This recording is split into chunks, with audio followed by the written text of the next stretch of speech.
Muli po, welcome po sa ating live dito po sa Rema Pills. Tayo po ay muling mag-aaral ng salita po ng Diyos. At ang pinag-aaralan po natin is about po sa gospel. Sabi niya po dito, ang tanong, bakit ako dapat mag-share ng gospel? So isa pong question po sa atin ito, isang tanong na sabi niya, bakit ako dapat mag-share ng gospel? Bakit po ba ito inuutos ng Diyos po sa atin? Ano po ba ang dahilan ng Panginoon? Bakit kailangan natin i-share ang gospel sa mga tao? Ano po ba ang reason po ng Diyos? Ano po ang dahilan niya? Bakit kailangan natin i-share ang gospel sa bawat tao na nasa paligid po natin, sa pamilya po natin? Ano po ang dahilan po ni Jesus? Kahapon po, binanggit po sa atin at nung nakarang araw, ito ay utos ni Jesus. Yung pangalawa, mahalaga ang kaluluwa sa mga tao. At pangatlo, ang katotohanan ng impyerno. So ito po akin, number 3 and 4, ang katotohanan ng impyerno. Okay, kung kayo po ay may Biblia, pakibuksan niyo po ang Matthew chapter 43, Marcos chapter 9, verse 43. Ayan, sabi niya po dito, kung ang kamay mo ang nagiging sanhi ng pagkakasala, putulin mo, mas mabuti pa ang magpunta sa langit na putol lang yung kamay kaysa dalawang kamay mo ang nahulog sa impyerno. Sa apoy na ito na hindi namamatay. Doy hindi ka mamatay ang mga uod na kumakain sa kanila at hindi namamatay ang apoy. Kung ang paa mo naman naging sanhi ng pagkakasala, putulin mo, mabuti pa mapunta ka sa langit ng putol ang isang paa kaysa may dalawang paa ka nahulog sa impyerno. Doy hindi namamatay ang mga uod na kumakain sa kanila at hindi namamatay ang apoy. Yun, ayaw po ng Diyos na tayo po ay mapunta sa impyerno. Kaya ibinabahagi po sa atin ang gospel, yun po ay about sa kaligtasan po nating mga tao. Amen po. Noong time na tayo po ay wala pa sa Panginoon, lahat ng tao sa mundo na nabubuhay, kapag ikaw ay malayo ang puso mo, wala kang relasyon sa Diyos, tiyak ang kapahamakan ay darating po sa buhay po natin. Amen po. Kasi kung ikaw ay malayo sa Diyos, kasi ses po ang naging daan, magiging daan po natin para po tayo ay makarating sa langit. Ngayon, kung tayo po ay malayo ang puso sa Panginoon, hindi ka makarating sa langit kasi siya po ang way, siya po ang tulay, siya po ang binigay ng Ama para po tayo ay makarating sa langit. So napakasimple lang pong paliwanag na pag tayo po ay walang Jesus sa buhay, tayo po ay pupunta ng impyerno. Amen po. Kaya sabi niya po dito, kaya po ibinabahagi ang gospel, sinasabi sa mga taong katotohanan para ang mga tao po sa mundo ay hindi mapunta sa impyerno. Kasi po ang Diyos po ay mabuti, ang Diyos po ay mapagmahal, ang Diyos po ay mahabagin. Pero kung isang tao po ay walang relasyon o walang panahon na inilaan sa Diyos habang siya ay nabuhay sa mundong ito at once na siya ay binawian ng buhay, wala na pong magagawa ang Panginoon. Kasi lahat po tayo ay niligawan ng Diyos. Lahat po tayo kinatok ang puso ng Panginoon. Dumating po sa point ng buhay natin na lumapit tayo sa Diyos, ng lamig, ng hina, na wala sa paglilingkod. Ngayon, nakakalungkot isipin, kapag tayo po ay naabutan ni Jesus, na wala tayong relasyon o sabihin natin, nagkaroon ka na relasyon at dumating sa point ng buhay natin na lamig tayo na wala tayo sa paglilingkod, mapupunta pa rin po tayo sa kapahamakan. Kasi po, ayaw po ng Diyos na mapahamak po tayo. Ayaw ng Diyos na mahirapan po tayo. Ayaw ng Diyos na magkaroon tayo ng buhay na punong-puno ng kapahamakan, punong-puno ng sakit, punong-puno ng pagdurusa, punong-puno ng paghihirap. Ayaw po ng Diyos. Kaya nga po, si Jesus po ay bumaba sa lupa, nagkatawang tao, ibinigay po ang kanyang buhay para po tayo ay hindi magkaroon ng kapahamakan sa buhay po natin. Amen po. Ganun kakahalaga, ganun tayo kaimportante sa Panginoon.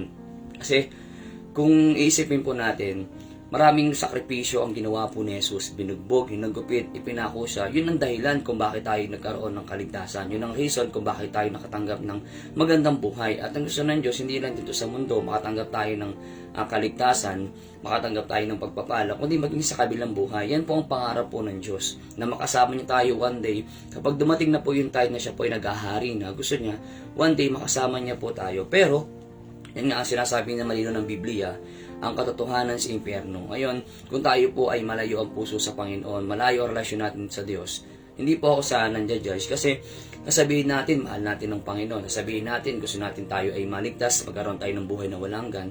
Ang tanong po sa atin dito, meron ba tayong relasyon sa Panginoon? Meron po ba tayong relasyon sa Diyos? Ipinapalam po sa atin ng Diyos na may kapahamakan. Ipinapalam sa atin ng Diyos na may impyerno. Ngayon, ang gusto po ng Diyos, kaya ipinapalam niya sa atin to, ayaw niya tayong mapunta sa impyerno.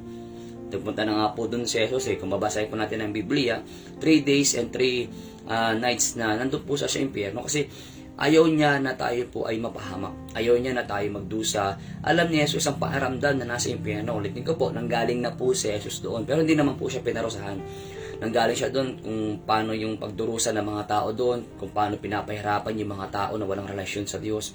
Ngayon, sa mga tao po na malayo na ang puso sa Panginoon, it's time na bumalik ka sa Lord. Kasi ayaw ng Diyos na kung dito sa lupa, sabihin natin, masaya ka, magandang buhay mo, pero ang layo mo naman sa Panginoon, ang pagdurusa ay darating sa kamatayan ng buhay mo. Nakuha niyo po. At ayaw ng Diyos na magdurusa tayo doon. Sa part na pupunta tayo ng impyerno, wala na magagawa si Jesus. Kaya habang may buhay tayo, may hininga tayo, magkaroon tayo ng laging panahon sa Diyos. Kasi huwag mong isipin na dumating yung time na sayang dapat ginawa ko na to, sayang nagsisina dapat ako, sayang dapat lumapit na ako sa Panginoon. At kapag nasa impyerno ka na, wala na magagawa ang Diyos, hindi ka niya kayang iligtas na. Kasi huli na po ang lahat. Kaya habang tayo po ay dito po sa lupa, pagsisihan na natin, talikdan ang ating mga kasalanan, magbalik loob tayo sa Panginoon. Kung tayo man po ay malayo na sa Lord, magbalik loob tayo sa Panginoon. Kung tayo man po ay nanlalamig, nanghihina, it's time po na magkaroon po tayo ng kaugnayan po sa Panginoon. Lumapit tayo ng lumapit sa Diyos. Kasi sabi naman po ng Biblia, ang sino bang lumalapit sa akin ay hindi ko itinataboy. Never po nagtaboy ang Diyos. Tayo lang po minsan, lumalayo tayo sa Panginoon. Kaya sabi po dito sa Marcos chapter 4, sabi niya kung tayo man po ay nagkakasala, sabi niya, mabuti pa na alisin mo yung mga bagay na nakakahadlang papalapit sa Diyos. Alisin mo yung mga bagay na hindi kagustuhan ng Diyos. Alisin mo yung mga bagay na ayaw ng Panginoon. Kasi kung yan po ay mananatili sa'yo, baka yan pa ang maging dahilan kung bakit tayo po ay napunta sa impyerno. Amen po, nakuha niyo po. Kasi alam niyo po, ulitin ko po sa inyo, ayaw ng Diyos mapahama ka. Ayaw ng Diyos na magdusa ka. Nalulungkot po ang Panginoon, sobra siyang nagdadalamhati kapag nakikita niya yung mga anak niya lumalayo sa Kanya, kapag nakikita niya yung mga anak niya na pupunta sa impyerno. Gaano kasakit sa isang ama na mahirapan na nakikita niya yung mga anak niya na nasa impyerno. Wala na po magagawa ang Diyos. Kasi ibinigay na po ang hatol dun sa mga taong walang pananampalataya, walang relasyon sa Diyos. Kaya pinapaalam po sa atin ng impyerno para malaman natin na ayaw ng Diyos na tayo pimapahamak doon. Maraming kaparusahan, maraming naghihintay na kaparusahan doon sa impyerno. Ayaw ng Diyos na mapunta tayo doon. Kaya nga po, gumawa na siya ng paraan, binigay niyang buhay niya para tayo po ay maligtas. Magkaroon tayo ng buhay na walang galan niyo po. Nakaka-proud, nakaka-bless lang na mayroon tayong Jesus. Kasi siya yung binigay sa atin na nagbibigay po sa atin ng mercy, ng kakayahan para po tayo ay mas lalo natin makilala siya sa buhay po natin. Kung gaano siya kabuti, kung gaano niya tayo kamahal, at kung gaano kahalaga yung buhay na meron po tayo. Amen po. So sabi pa po dito sa Revelation 20 verse 10. Basahin ko po sa inyo. Isa pa pong verse na babanggitin ko po sa inyo. Sa Revelation 20 po. Yan. Sabi niya po dito sa verse 10. Sabi niya, at ang diablo'y nandadaya sa kanila at tinapon sa lawang apoy ng asupre na pinagtatapunan din ng halimaw sa ibang bulaang propeta. Magkakasama silang panihirapan araw at gabi, magpakailanman. Ngayon, marami pong atake ang kaaway, maraming gagawin ng plan ng demonyo para mapalayo tayo sa kalooban ng Diyos. Ngayon, ang gusto po sa atin ng Panginoon, kapag dumarating yung tayo sinusubukan ng demonyo, pag dumarating yung tayo sinusubukan ng kaaway, masalo kang maging matibay, masalo kang lumapit sa Diyos at humingi ka ng lakas para mapagtagumpayan natin lahat ng kahinaan natin, lahat ng pagsubok na darating po sa buhay natin. Kasi gusto po ng kaaway, mapabagsak ka, mawala ka sa paglilingkod. Ayaw niya nagpapatuloy ka. Ayaw niya magandang buhay mo. Gusto niya magkaroon ka ng kapighatian, magkaroon ka ng pagdurusa. Hindi po yun ang pangarap ng Diyos. Yun po yung kagustuhan ng demonyo. Kaya sabi niya, hindi po ba sa John 10:10, na parito magnanakaw para magnakaw, pumatay at mangwasak. Ngayon, gusto niya sirain yung relasyon mo, gusto niya sirain yung pamilya mo, wasakin yung buhay na meron ka, nakawin niya yung mga bagay na kayang ibigay ng Diyos sa iyo. Huwag tayong pumayag. Anak tayo ng Panginoon, mahal tayo ng Diyos. At ipagdiinan mo sa kaaway na kailanman hindi ka lalayo sa Panginoon. Maglilingkod ka hanggang sa ikaw ay kunin ng Panginoon. Amen po. So sabi po niya dito, ang katotohanan ng impyerno. Ulitin ko po sa inyo, masakit, mahirap, at wala nang pag-asa kapag tayo po ay napunta sa impyerno. Hindi yan ang pangarap ng Diyos sa atin. Ang pangarap ng Diyos po sa atin, magkaroon tayo ng buhay na walang hanggan. Masasabi mo ang buhay mo kapag ikaw ay nasa langit ay kasiya-siya. Amen po. So sa number 4, sabi niya po dito, kaya tayo, bakit kailangan natin i-share ang gospel? Para ito po ay maramdaman ng mga tao na mahal po natin sila. Sabi sa number 4, ang pagmamahal mo sa tao.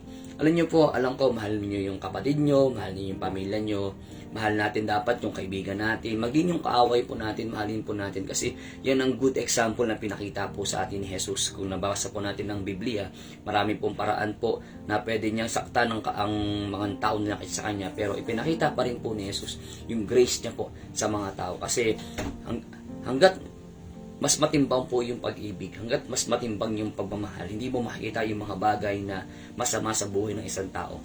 Amen po, kasi kailangan mas matimbang po yung pagmamahal eh. Kasi sabi niya po dito, ang pagmamahal mo sa mga tao. Basahin po natin ang Matthew 7, verse 13 to 14.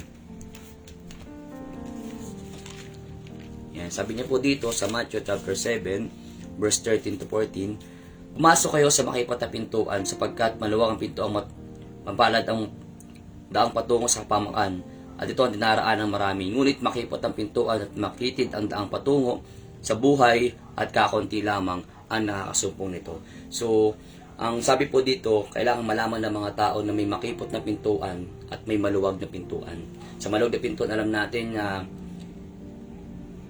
hindi mo gagawin ang kalooban ng Diyos. Gagawa ka ng mga bagay na kagustuhan mo, hindi will ng Panginoon. At ang dulo nun, sabi niya, ay kapahamakan. Maluwag man, kasi lahat nagagawa mo yung mga bagay na ayaw ng Diyos.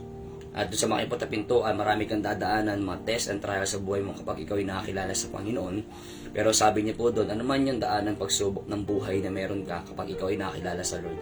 Sabi niya, kapag napagtagumpay mo to, ang dulo nun, sabi niya, ay buhay na walang hanggan. Kaya sabi niya po dito, yung pagmamahal mo sa mga tao, i-share mo yung gospel kasi kung mahal mo yung kaibigan mo, kung mahal mo yung pamilya mo, kung mahal mo yung mga tao, i-share mo sa kanila ang pagmamahal po ng Diyos. Hindi po lingid po sa atin na dapat hindi tayo mahiya. Kaya sabi po ng Bible, kung ikakaya mo ako sa harapan ng mga tao, ikakaya rin kita sa harapan ng mga anghel ng Diyos. Dapat hindi po tayo nahiyang i-share ang gospel sa mga tao kasi yan po yung way ng Diyos para malaman natin ang katotohanan. Ako po, may mga tao po na lumapit sa akin. Nalaman ko na ito'y pala yung kailangan kong gawin. Nalaman ko na mahal pala ako ng Diyos. Kailangan kong tanggapin si Kristo. Kailangan kong magkaroon ng relasyon sa Diyos. Kasi hindi po natatapos sa tinanggap natin si Kristo. After na matanggap mo si Kristo, dapat may pagsunod at paglilingkod po sa Panginoon. Kasi nag-iimpok tayo ng kayamanan, hindi po yung kayamanan literal. Kundi nag-iimpok tayo ng kayamanan, yung relasyon natin sa Diyos para pag dumating yung time, aanihin natin yung kayamanan, nag-iimpok natin yung panahon natin sa Diyos. One day, aanihin natin yan, pag-akat po natin ng langit. Amen po, kasi alam niyo po, huwag mong sabihin, sabi ng Biblia, huwag mong sabihin na mahal mo ang Diyos kung hindi mo mahal ang tao. Tama po, huwag mong sabihin na mahal mo ang Diyos kung sabihin mo na mahal mo ang tao. Ngayon, nakikita mo ang tao pero hindi mo pala mahal. Huwag mo sabihin na mahal mo ang Diyos. Kasi kung ang Diyos nga, hindi mo nakikita pero hindi mo pinaparamdam doon sa tao na mahal mo siya. Kaya alam niyo po mga kapatid, kung meron man po tayo na kagalit, kaaway, sabi niya, kailangan huwag ka magtatanim ng sama ng loob. Alisin mo yung mga puot, galit sa puso mo. Kasi kailangan at ang mas matimbang sa iyo ay yung pag-ibig. Kasi si Jesus po ay maraming dinaanan. Napakaraming sakripisyo po ang nangyari po sa Panginoon. Halos binugbog siya, pinahirapan, wala siyang kasalanan. Pinaratangan pa ng masama, minura-mura. At alam niya po, butubad siya na inako sa krus, nagbuhat ng krus na napakabigat. Hindi siya nagreklamo noon kasi ang gusto niyang iparating sa mga tao na kahit gano'n yung ginawa sa kanya, mahal niya ang tao at gusto niyang maisiban tao. Nawa po sa bawat sa po sa atin na nandito nanood ngayon.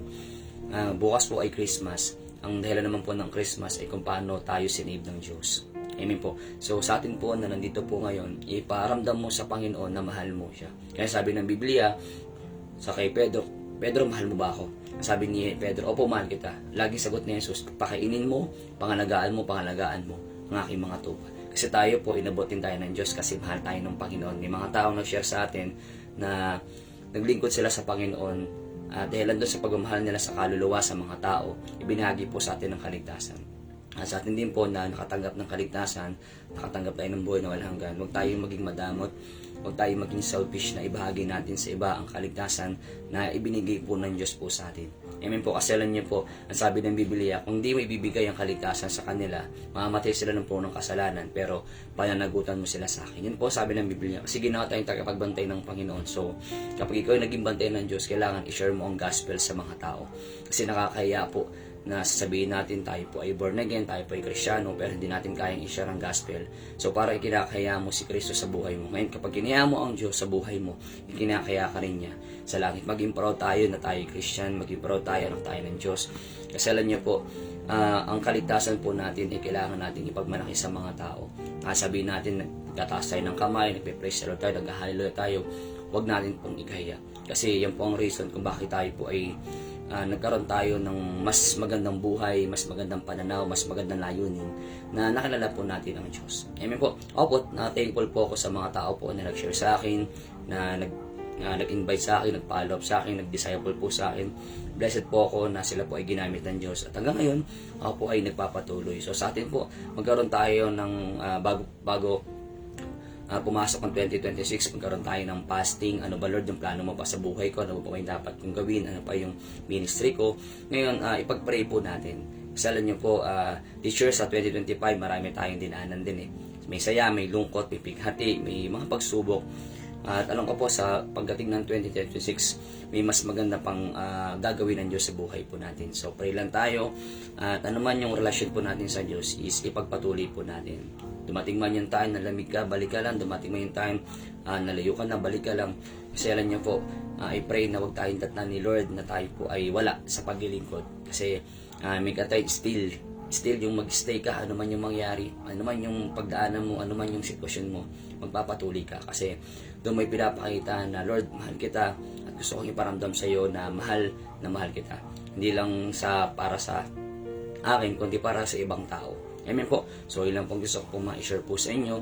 Nawa po ay tayo po ay may natutunan. Kasi sabi ng Biblia, si Jesus po ay malapit na pong bumalik. So, kailangan pagbutihan pa natin yung paglilingkod, yung posisyon natin sa mga tao. Magbigay tayo ng encouragement sa mga tao. Maging kalakasan nila tayo, maging pagpapala, maging ilaw sa mga tao po na nakapaligid po sa atin. Amen po. So, ganda lang po. Pray po tayo. Panginoon, maraming salamat sa oras ito sa mga salita mo na amin po na pag-aralan. Lord, we pray ng buhay namin na maging pagpapala sa mga tao nakapaligid po sa amin. Lord, salamat po dahil kami po ay iniligtas mo. Pinagyan mo kami ng buhay na walang hanggan.